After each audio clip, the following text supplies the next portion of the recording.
श्री श्री राधा रमणो जयति बस निताई गौर राधे श्याम। जप हरे राम चरित सुधा श्री श्रीमद राधा रमण चरण दासदेव बाबा जी महाशय बड़े बाबा का जीवन चरित्र। मूल बंगला संपादक प्रकाशक श्री रामदास बाबा जी।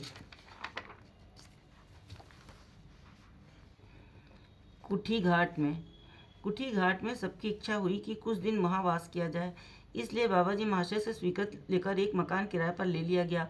मकान में ठाकुर के भोग की व्यवस्था की जाने लगी। बाबा जी महाशय बाहर बैठे थे। किसी ने आकर कहा, यहाँ पास की एक दुकान में सब सामान मिल जाएगा, पर लकड़ी यहाँ नहीं मिलती। उसी समय रास्ता चलते एक आदमी को बुलाकर बाबा जी महाशय ने पूछा, बाबा यहाँ लकड़ी कहाँ मिलेगी, बता सकते हो? आदमी ने इन्हें प्रणाम कर कहा, यहाँ से कुछ दूर जाकर मिल सकती है। बाबा ने उसे 1 रुपया देते हुए कहा, यदि तुम्हें कष्ट न हो तो ये रुपया लो और लकड़ी ला दो। आदमी रुपया लेकर चला गया। देर तक लौट कर नहीं आया। तब संगीगण कहने लगे, आपने न जाने कहाँ से एक अपरिचित व्यक्ति को रुपया दे दिया, वो क्या लौट कर आएगा? बाबा ने व्यंग में कहा, आप लोग अंतर्यामी हैं, सबके अंतर की खबर रखते हैं। मेरी तो ऐसी क्षमता नहीं जो मैं किसी को पहचान सकूं। जो हो, आपका उपार्जित अर्थ नष्ट हुआ, इसका मुझे दुख है।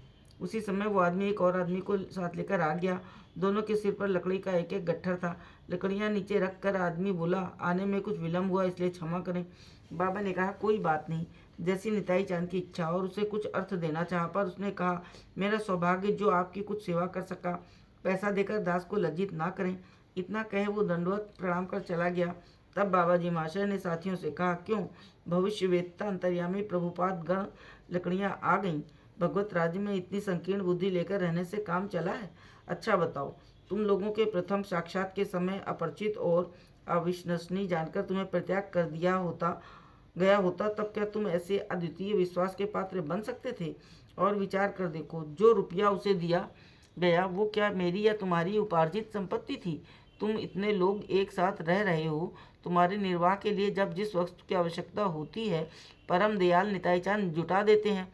उनकी दी हुई वस्तु के मालिक वे हैं, तुम नहीं। अपनी वस्तु से यदि वे किसी और का अभाव मोचन करना चाहें तो उसमें बाधा देने का तुम्हें या मुझे अधिकार है? इस प्रकार की कुत्सित बुद्धि का परित्याग करो, यदि प्रेममय के प्रेम राज्य में अग्रसर होना चाहते हो। इस प्रकार नाना रूप उपदेशपूर्ण भर्त्सना वाक्यों द्वारा संगीगण को शिक्षा प्रदान कर बाबा जी महाशय स्नान करने चले गए। स्नान के पश्चात हठात अकेले ही नृत्य कीर्तन करने लगे। शीघ्र साथी भी कीर्तन में योग देने लगे। अपूर्व आनंद का पवन बहने लगा। कीर्तन की ध्वनि सुन और बहुत से लोग भी आकर कीर्तन में योग देने लगे। 2 घंटे कीर्तन करने के पश्चात सब प्रसाद पाने बैठे। कीर्तन आनंद में 2 दिन बीते। एक दिन साथियों से बाबा जी महाशय ने कहा, तुम लोग यहीं ठहरो, मैं 2-4 दिन अन्यत्र घूम फिराऊं। वे कैलाश चंद सेन, सुरेंद्र नाथ मुखोपाध्याय और फणी केवल इन 3 व्यक्तियों को साथ लेकर बाहर निकले। ग्रुप कुलीनग्राम और सातगछिया में भक्तों को कीर्तन आनंद में डुबोते हुए कालना पहुँचे।